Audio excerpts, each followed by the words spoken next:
Hello everybody and welcome back.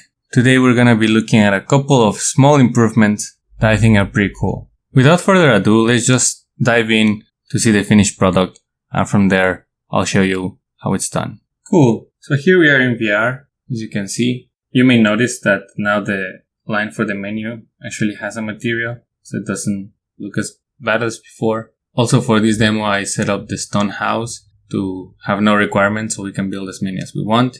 I'll go and click the build menu, and then from here we can see what's new. So now the build or the builder has an actual line drawing to where the prefab is going to be placed. So if it's not intersecting with the plane, you can see there just a line going into not infinity, it goes for whatever we set at max distance. So it's going to be about 10 units. So if it doesn't intersect the plane, it will just go out for 10 units. But if it intersects a buildable surface, in this case the plane, then it's going to play the prefab there and the line is going to be pointing at the prefab. The other cool thing that I added here is now we have a rotation. So now you can place the prefab with a specific orientation, and that you can see that with the pine, but I think it's a lot more obvious with the house here. And the way that you control this rotation is with the left hand.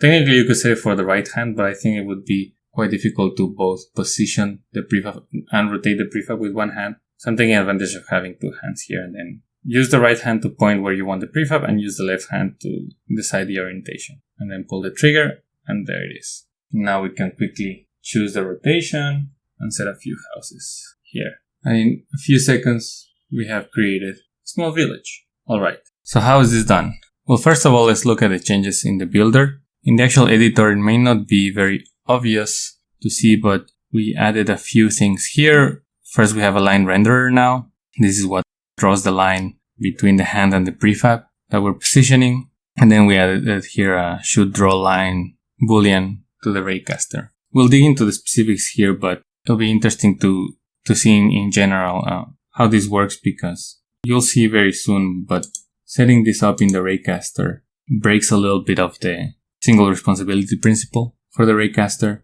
because now it's doing double duties, defining where the raycast is hitting, and it's also drawing the line. So we may later want to refactor this out into its own component so that the raycaster only takes care of the raycasting, and then we use that information outside. But for now, I have it here. So let's see.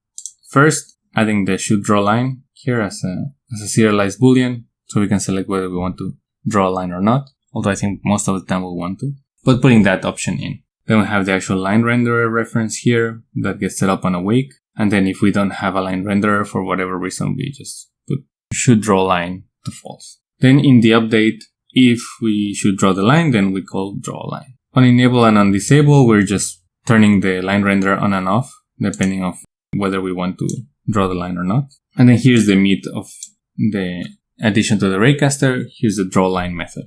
Here we're setting, well, for all line renderers, you define the line with the position array that the line renderer has, and you can set all the positions in the array with the set position method. And for a straight line, you only need two positions, the origin and the destination. So the origin will always be the origin, and we already have the origin of the raycast here, so we're just using that and leveraging that we already have that. When we refactor this out, we'll want to make sure that we inject the right origin into the other component. And then if we have a hit here, then we set the final position of the line to be the hit position. So whatever intersects with the buildable surface, that's going to be the end of the line here. And if we don't have a hit, then we just set it to the origin position plus whatever distance we set in the max distance in the direction that we define here. If you remember, the direction is just the target direction minus the origin position as defined here and normalized. So we set that always with the get raycast hit, and we leverage that here in the draw line method. And that's it for the raycaster. The cool stuff happens in the builder. Here in the builder, we changed the quaternion that we had here before, that was just the identity quaternion, to a transform that we're using its rotation as a reference rotation. And we'll see that in a second here. Then, when we're drawing the prefab, when we're positioning the prefab, we use the getReferenceRotation method to define the rotation for the prefab. Similarly, we do the same when we're first instantiating the prefab. So what is this getReferenceRotation? So the getReferenceRotation here is rotating only on the y-axis. That's something that I have decided here to make sure that the prefabs can only rotate on the y-axis. As you saw for the stone house, it only rotates along one axis. And then a little hack here is that if you remember from seeing the rotation of the hand, and you can try this yourself, your hand only rotates about 180 degrees. You can choose which way to rotate the hand, but in general you don't have much more than 180 degrees without it getting uncomfortable. But we want to allow for 360 degree rotation, so the hack is to double the rotation that we're getting from the hand. So it's less granular, but it allows for the 360 degrees. Obviously, we could also add more functionality and say, hey, if we are pressing down on the hand trigger or something like that, we can, instead of multiply by 2, divide it by 10 and have very granular, very fine control over the rotation. At this point, I think that we're okay with this. So what we're doing here is defining a quaternion by its Euler angles, which is the x, y, and z rotation. And then we keep x at 0, z at 0, and then we use the reference rotation transforms rotation. Here on the y, we get the Euler angles, and then get the z component out of that, and then multiply that by 2. And that is it.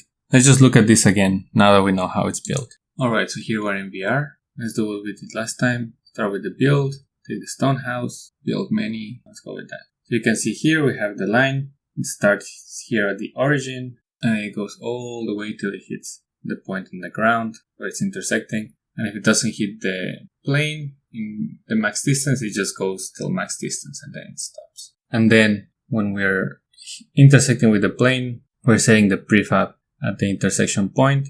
And then with the left hand, the rotation on the z-axis, which is this one, determines the orientation of the prefab. And again, because we can only do 180 degrees, this is 0, it's 90, this is 180. And maybe you can try and do some crazy things, but in general, it's more comfortable to go in this and have this be the range, right? So then we can start placing them, and then we select the target location with the right hand and the rotation with the left hand. It's a little bit awkward at first, but you can start setting that out. And there we go. That is it for today. It was a quick one, but I thought it was very cool to see a finished version of the builder script. Now that we have the item requirements, item cost, we can set the rotation, we can set the position. Generally, it looks okay. It seems to be complete, at least for a first stage. We can add a lot of polish later, but it's sufficient to start using it in a broader context. So that's very cool. But that will be it for this video. I will see you in the next one. Thank you and bye for now.